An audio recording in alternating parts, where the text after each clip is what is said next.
Welcome to today's webinar. My name is Ken LaVan, and we're going to talk about maximizing your bottom line by increasing conversions. And just to give a little background about me, if you don't know me, I have a few different companies. One company we do Social Security Disability, and we have about 20,000 or so clients. We also represent disabled veterans. We have about 6,000 disabled veterans.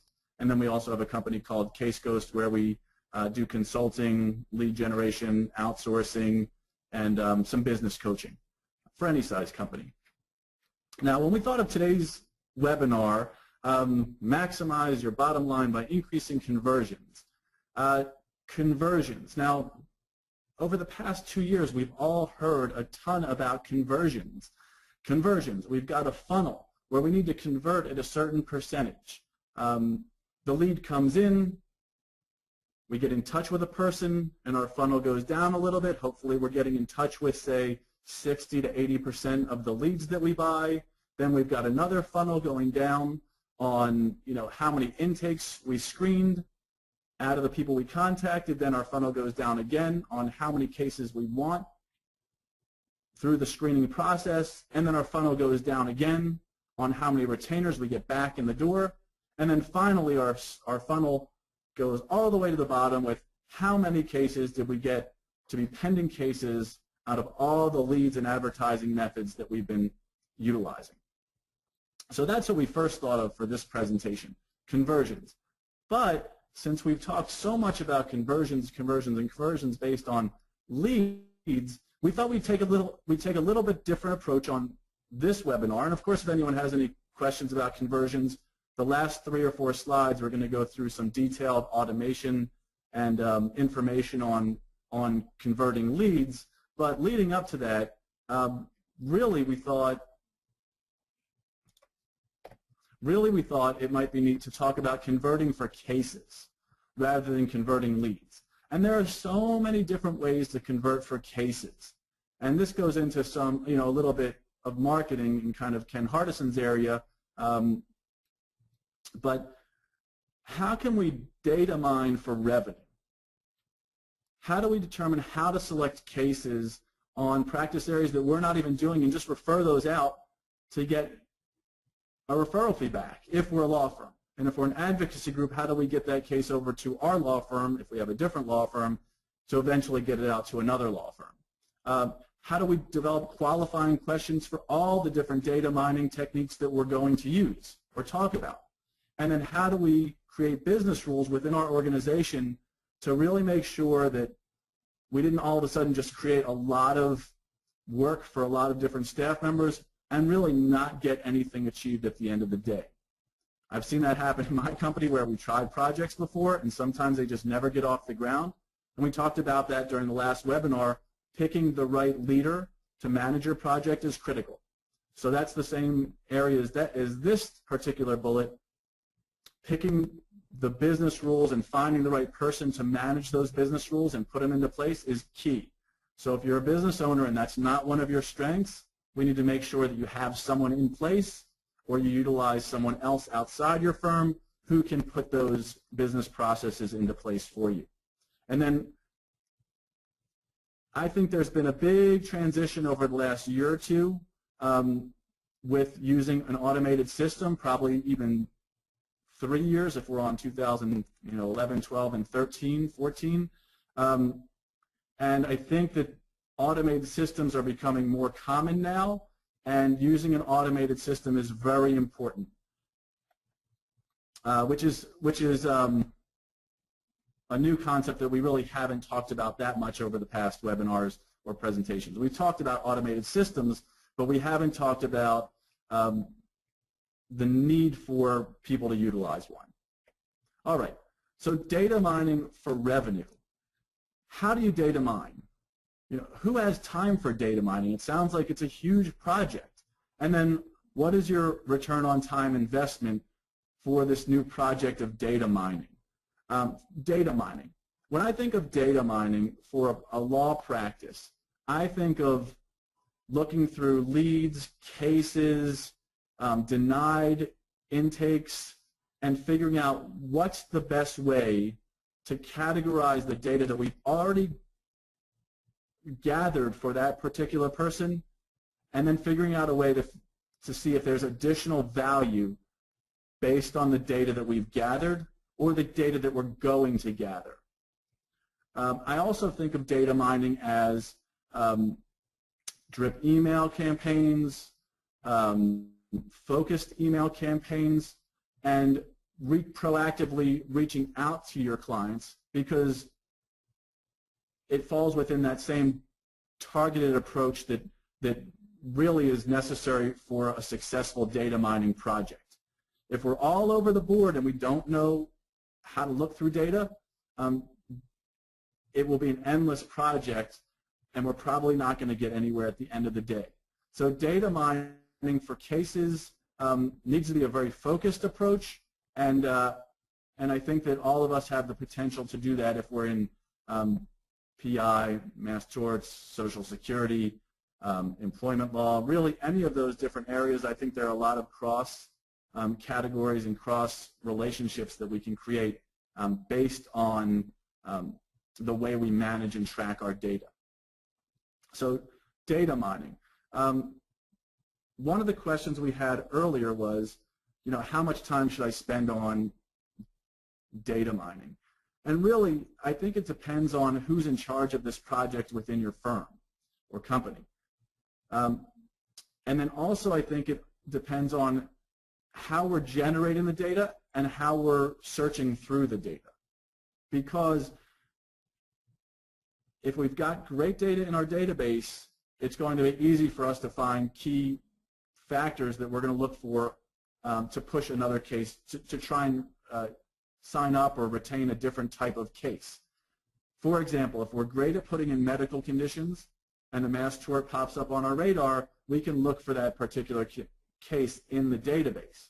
But if we're not categorizing and we're not putting in our medical conditions in a way that's easily searched within the database, well, then there's no way we can ever look through tens of thousands of leads or clients to figure out what person may fall into that new mass tort category.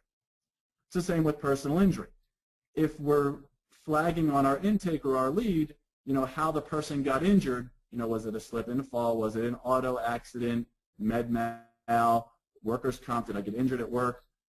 If we're really categorizing that on our intake, or when we're talking to the client on the phone during an updated call, if we're talking to our clients every few months, well, then all of a sudden we're gathering a lot of data about that person, and we can look through it, or we can flag that particular client if they've just gotten into a personal injury, if they've just gotten into an auto accident or some other type of situation that needs representation, well, they're automatically flagged by the system. So that's how you have to start thinking about data mining. You have to start thinking about how you're going to look at the data, how you're going to flag the data, and how we can make it through a lot of data rather quickly. So it's important to understand what data we're gathering. And then the second thing is, if we're not gathering the right data, how do we make sure that we're capturing the right data to be able to flag it for some future use? Like, for example, a lot of people aren't doing VA law right now. The VA disability process is complicated. The delay for a case is somewhere between 2, 5, 7 years. The fees are much greater than a Social Security case or even a PI case in a lot of instances. But the turnaround time is a significant investment for the representative. But at the same time, that process may change over the years, and it may become a year or 2 or 3-year turnaround time for a case where you can earn $40,000 or $50,000 of revenue or income for your law firm, or fees for your fees as the representative in a relatively reasonable period of time. Well, 2 years later, have we been tracking every lead that came in as if they were a veteran or not? Did I add one simple question on my intake screening system that says, have you served in the military? Or some question to that effect, so that a year or 2 years down the line, if I say, wow, I should pull the trigger on this VA thing. A lot of people have started to get into it, and I understand that the turnaround time has gotten much faster. Well, now I've got 10, 20, 30, 40, 50,000 leads in my system or clients in my system that I've got a flag saying they were in the military. And now I know who I can do my focused email to. And I can say, hey, thank you for serving, and we're starting to represent disabled veterans. If you need help on your case, please contact me. So, and that's one small example of starting to data mine and starting to figure out your particular process. Because I do think that I got stuck on this slide for a long time. I got to advance to my slide. All right. But I will finish up one more thing on data mining. Now is the time to start figuring out what data you want to collect to create future value for you and for your firm. Because everyone knows that, all of our practice areas are getting more challenging. It's much more important to be more efficient, streamlined, automated, and at the same time, it's very important to bring in as much revenue as we can based on the advertising and revenue, based on the advertising and expenses that we're already set up to spend our investments on. So let's take it that one step further and start to flag other practice areas so that we can take advantage of everything that we've already invested in our company. So that's the data mining piece. Now, how do we select our cases? We're going back to that conversions, and we're converting for cases. We're not necessarily looking at leads. We're also looking at past leads, denied leads, current clients, and we're saying, we've got this asset. We've got a lot of data. How can we figure out how to make more revenue off of that data that we've already invested in? So we look at dollar value per case, time value of our money, how long is it going to take to get a return on our investment? If we've got deeper pockets, I think VA is a great practice. If I don't have deep pockets, I think VA is a very challenging process and a very challenging project, and probably not the best investment. Longer turnaround time for your money, low competition. So it's what you can invest in personally. So that's a question you'd have to ask yourself. And then complexity of the process. It all goes back to the return on your time investment. If it's a complex process and you're not great at processes, it's probably not the best business for you or the best practice area or case type for you. If it's a high volume practice. If you're very detailed and you like to get into the law and you're a great analyzer, well then maybe the higher level cases with less volume is the way to go for you. So it really depends on what you're interested in and what your skill sets are. I think it's very important to always understand your own skill sets so that you focus on what you're great at, and then you have to hire the people to do the tasks that you're not great at. Okay, developing qualifying questions. With any lead screening, I think there are two ways that you can go. I think it's good if you can terminate the lead quickly if that lead provides no value for you. So if you do 10 quick questions on how they got injured, did they serve in the military, and other things that you focus on, if you're doing fair debt, do you have debt collectors contacting you all the time? Were you working, if you do employment law, were you working overtime?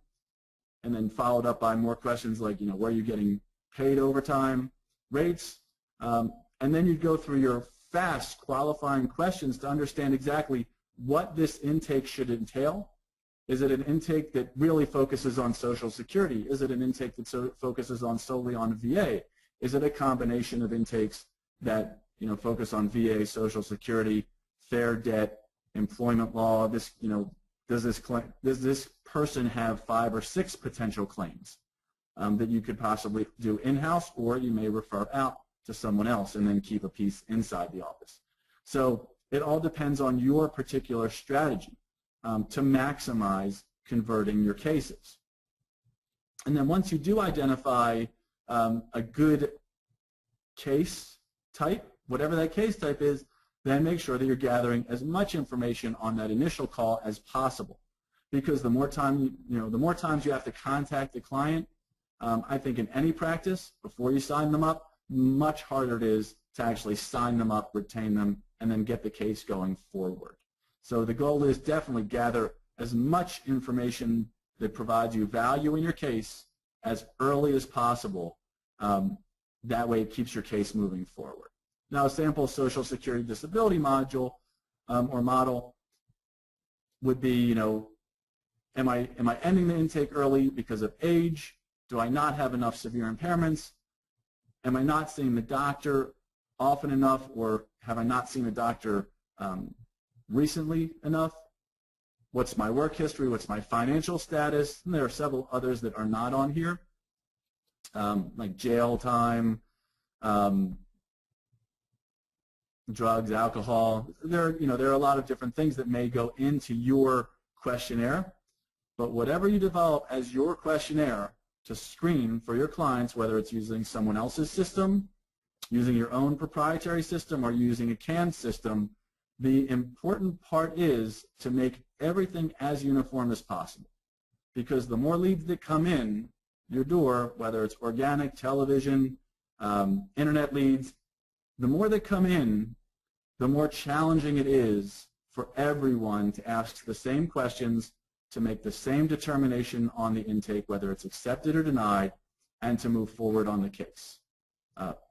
And that's why I think an automated system or an automated screening tool that makes the decision for you is a very valuable tool. Create business rules for your process. Step-by-step processes, checks and balances, regular review of your processes, which I don't think people do often enough, number 3, will maximize your productivity. I'm going to change that from a number 4 to an equal sign. But that's really the key, the step-by-step procedure.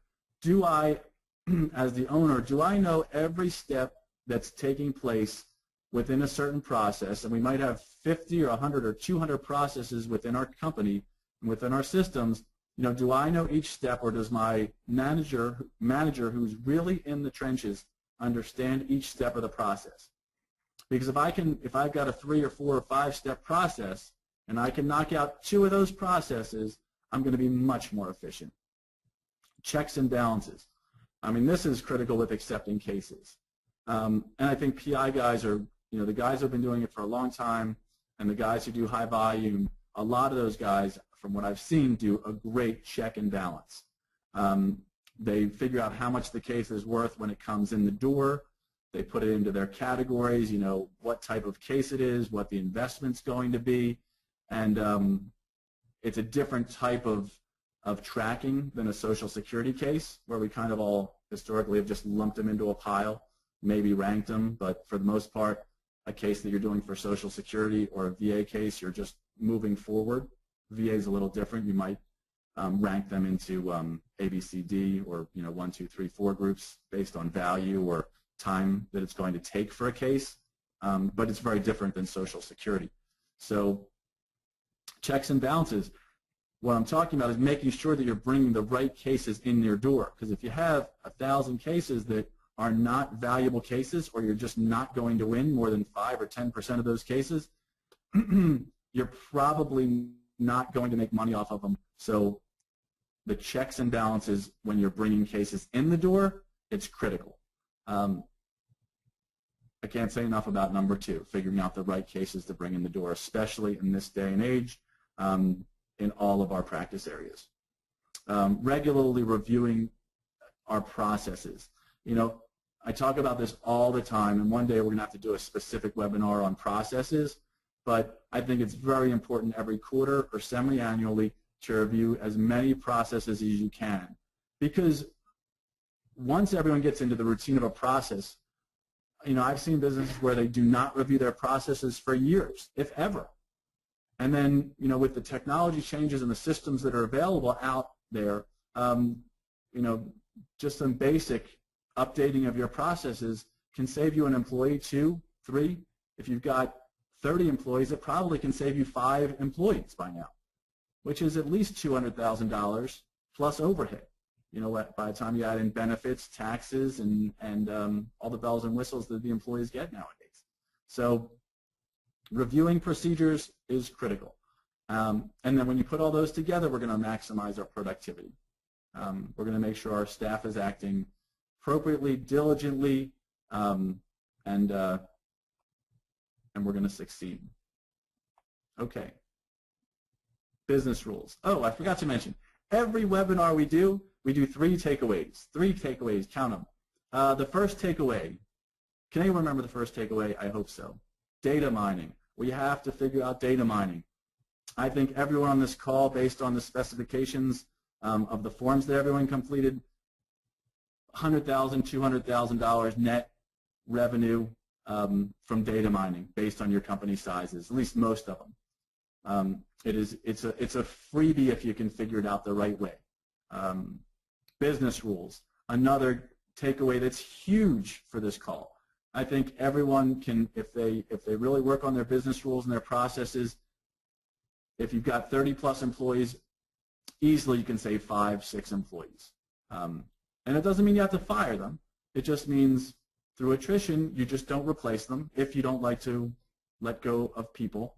Although it's not a bad thing when you rotate out your lowest 10 to 20% of the staff, the least productive members. And I think Jack Welch talks about it in his book. I read it a long time ago. I don't remember the name of the book other than Jack Welch's book. So business rules are number 2. Use an automated system. What is an automated system? We're starting to hear a ton about automated systems. We capture a lead in our database. No one touches it. It's automated. The lead transfers to an outgoing dialer, and it automatically calls the lead. An agent picks up the phone. Although we don't want the delay like a telemarketer, we want to make sure that there is no delay on the call when the agent picks up the call. The agent enters the data into the automated system, where the system asks the questions in a systematic manner, and then the system accepts or denies the case, and it does the complete evaluation for you based on your own customized intake criteria. That is where everyone is going to be going. And I would have to think that by 2015, 90% of Social Security disability leads should be screened automatically through a system. If you're buying 100 leads, there's no reason why you wouldn't be using an automated system. Other areas of law, I think, are going to get equally as automated. I think it's just a matter of time. So using an automated system is critical. If you're not using an automated system, which is takeaway number 3, automated system, we look at our lead lag time. So our lead lag time is, are we calling our leads within 1 to 3 minutes, 3 to 5 minutes, 5 to 8 minutes, 8 to 10 minutes, and 10+ minutes. The conversions go down drastically based on the delay time when you call a lead. We've got a lot of data out there where it just, it kind of goes through. If you're not calling that lead, within 10 minutes of time, it's going to be a very challenging person to get on the phone. So I would track your time that it takes you on average to call that client once your data reaches your system. Now, obviously, there is going to be a lag time by the time the client fills out a lead form on the internet, and then it gets to your database. There are going to be 2 or 3 different passes in the system, so there will be a little time. There is an inherent time delay. It's when you start to pass, 5 or 10 or 20 minutes where it just sits in your database. So now we've got, 1 to 10 minutes of time that it takes to get into your database and for someone to realize that it's in your database if you're not completely automated, and then the time for someone to make the actual call to the client, where it takes 10, 20, 30, 40, 50 minutes, an hour to call that person back. Well, your lead conversions are going to go down to 5 or 7% if you're waiting an hour to contact that person. And then it's also a numbers game. How many times am I contacting that person back after I've contacted them that first time? Am I contacting them 2 times, 3 times, 10 times? there has to be a method or a system to why you're calling the person back and how often you're calling the person back. And the message that you leave also is equally as important. So when you're developing your systems and your processes, or you're reevaluating your conversion processes for leads and cases and data mining and putting everything together, I think it's critical to map everything out beforehand. And that way you can understand your goals. Danielle in my office, she's our office manager. She's our operations manager. Always saying, hey, what's the goal of this project? What's our end goal?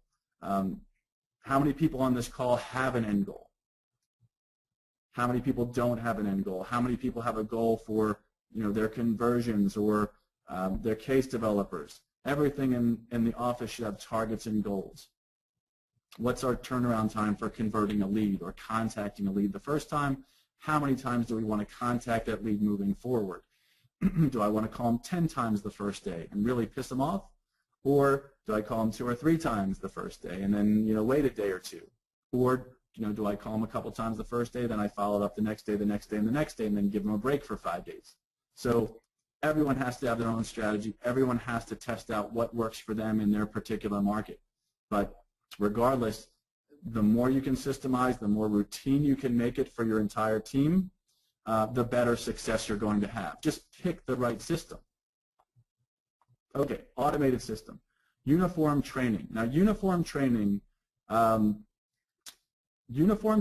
think, is a very important process that we've implemented over the past, year and a half, 2 years. A lot of the different divisions within our company have uniform training, and we've done, we've started to do e-training for a lot of our Case Ghost clients. Uniform training is key. It reduces your long-time training costs drastically. Everyone learns the same exact material time and time again. It's much more interesting than when you have a coach or a person who's teaching 1, 2, or 3, or 4, 5 people, and they're kind of staring at a screen watching someone else do something. I think it's much more interactive. The development of the e-training courses can be very challenging, but once you get into the routine of doing them and implementing them, I wish every single division in our company had an e-training module or several modules, because I think it really helps out a lot within the company. Every module has a test at the end of the module. Every module has a test at the end of the module. Every module that the person completes, the trainee completes, gets tested. Let me try that one more time. Every time our potential employee logs into the system, they go through their 5 or 10-minute training. Then at the end of that training session, they would have a test. And they're all required to hit X% on the test. I think it's about 80%. And once they pass that 80%, then they move on to the next 10-minute module. And most of them, I think, are 10-minute to 30-minute modules. And there might be several different modules on a particular topic. Like our intake system might have 3 days of training before they ever see a live person, where they just have to, learn a lot of different modules, and then they would take a test and they would move on. Same with our application module and our, our other functions within our database. But I think it's very helpful when you have this electronic training system. It automates the process, and it really allows the person to excel at their own pace. And then if they don't pass their module, then obviously they're probably not going to get hired as an employee at the end of the day. So I think the automated system and uniform training is great. If you need any help on that one, give us a call. We'll gladly help you. We can point you in the right directions, tell you the software that's worked for us, hasn't worked for us, and just shoot us an email at questions@caseghost.com, or post something to your to the Infusionsoft. Okay, and then questions. We had a few other questions on here.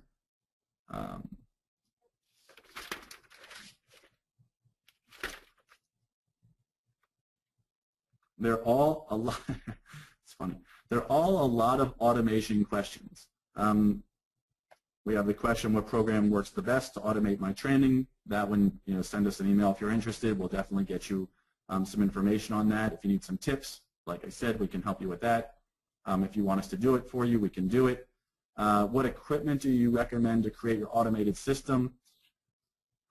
That's a tough question. This is a tough question. Okay, what system do you recommend for your own system?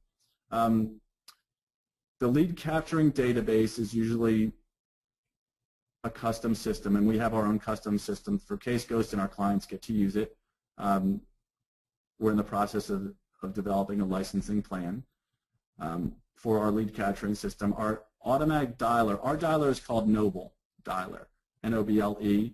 I think it's a great system. It's rather pricey per user, and they go by licenses, but it's a very robust system. I mean, we're doing thousands of calls a day, up to 15,000 leads a month. So it's it's a very robust system. The data, Case Ghost has a proprietary system also on the we call it our intake system, and we're also starting to license that one out. All of our Case Ghost clients can use it, or we use it for all of our Case Ghost clients, but we are figuring out a plan for others to use it in their offices. We just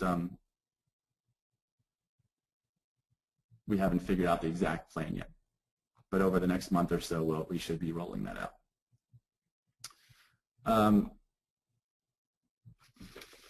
Do we have another question? Another question? Alex, are you in the other room? That was a good question. How do I even begin to figure out where to start data mining?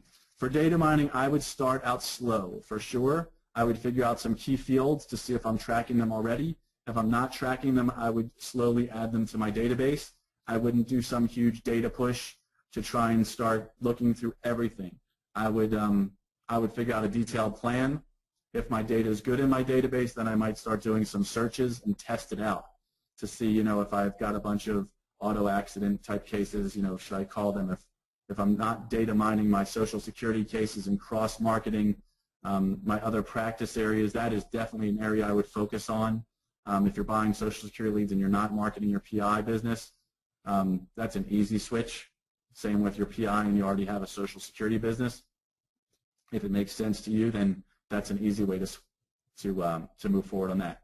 So takeaways, definitely data mine, figure out the process, take it slow. Business rules, definitely you can make your office more efficient, more productive, and then automate your process. Those three are your key takeaways today. And I don't know why I can't see my questions on the GoToMeeting. Alex, can you see the questions? Yeah, no? One of the big questions is, are you selling leads? One of the big questions is, does Case Ghost sell leads? Yes, we do sell Case Ghost leads. We're actually getting a coupon around 3 p.m. today. You should be getting a coupon. It is a Black Monday coupon that is good because we're a little late through the rest of this week and possibly extended to next week. So that's our first coupon that is going out for Black Monday. Cyber Tuesday. Black Tuesday, Cyber Tuesday. Thanks. Question about growth. Growth, yes. How many leads should we be buying to get to 40 to 50 cases per month? How many leads should we be buying to get to 40 to 50 cases per month? All right, perfect. How many leads should we be buying to sign up 40 to 50 cases per month? And I get these type of questions all the time, and it really depends on a couple different factors. Geography, it depends where you're located in the country. There are different conversion rates for different states. And then the other thing is, are we a liberal type of firm where we're taking cases that are rather borderline, or are we extremely conservative, taking cases that are very, that should be winners? Those are the two questions. If you're average and you're kind of in the middle, taking borderline cases, not liberal, not taking people that are, doing drugs, alcohol, a lot of people that have been in jail, if you're not taking people that are currently employed, have treating doctors, then you probably retain somewhere between 12 and 15%, somewhere in that range. And it really depends. It really depends on your territory, and it depends on how conservative you are with your case criteria. I've seen clients. Some of our clients have been way down the 7% range, and they were, right in the middle as far as case selection criteria. Probably accept more cases than we do, more types of cases than we do at LaVan and Edinburgh. And then what we were able to do for them is we tightened up their intake criteria, made them much more conservative. But then we also increased their conversions from the 7% up to probably 13, 14% on average. So it really depends. It really depends. But a good gauge, I think, in today's Social Security world, 12 to 15%. Some territories, if they're really challenging, may be as low as 10%. So that's the general answer for that one. So. Other than that, I think that wraps up today. We want to thank you for your time. If you have any suggestions for another webinar, please let us know. 2 heads up. Number 1, we're doing a on-site business management training training session with Ken Hardison March 6th in our office. It's a Friday, March 6th. In Plantation, Florida. And then the other announcement is I mentioned last time about Ken Hardison's mastermind groups. If you haven't checked in with him, definitely call them. They're very beneficial. All right. Well, thank you very much for your time. I appreciate it. And everyone have a great day. And we will be in touch soon.